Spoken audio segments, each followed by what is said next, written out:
শুক্রবার মানে হচ্ছে প্রত্যেকটা প্রবাসী খুশির দিন, আনন্দের দিন। কারণ শুক্রবারে বন্ধ থাকে অফিস, অনেক জায়গায় রবিবারে বন্ধ থাকে। তো আমাদের এখানে হচ্ছে শুক্রবারে সব কিছু বন্ধ। আর ঘুরতে যাব সেই আশায় বসে থাকি। বাচ্চাদেরও শনিবার রবিবার 2 দিন স্কুল বন্ধ থাকে।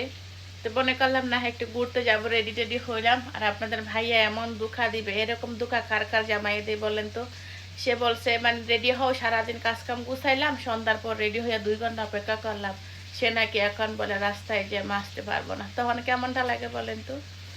তখন মনের কষ্টে মনের দুঃখে আর কই যাব, খান্না তো আর করতে পারি না, সাজুগুজু করছি যদি চলে যায়। তো মনের দুঃখে মা ছেলে মিলে হচ্ছে এখন আমরা সকালে বুট সিদ্ধ দিছিলাম, এগুলা বাজি করে খাচ্ছি। এমনটা করা কি ঠিক হয়েছে? অবশ্যই সবাই জানাবেন, ঠিক আছে?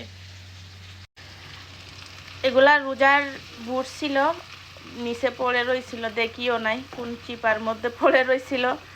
আর এর ভিতরে দেশে চলে গেছি, আর দেখি নাই, খেয়াল করি নাই। যখন কালকে ঘর গুছাইছি তখন দেখতে পাচ্ছি। তো অনেকগুলো আমি একসাথে ভিজিয়ে নিছি।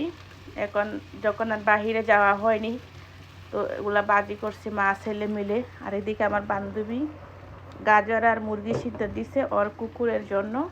ওর হচ্ছে 5টা কুকুর আছে।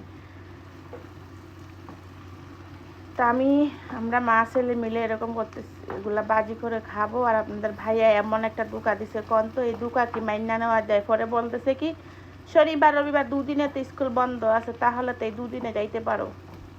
তো মন খারাপ করার কি আছে? আমি বলি আমি একদম মন খারাপ করি না। মন খারাপ করে কি হবে বলেন তো বান্ধবীরা? কিছু করার আছে তো? জামাইরা এরকম মাঝে মধ্যে। আমাদের নিচে হচ্ছে ওখানে ঝগড়া করছে মনে হয়, হাই রে গাড়ি গাড়ি আর যানজট।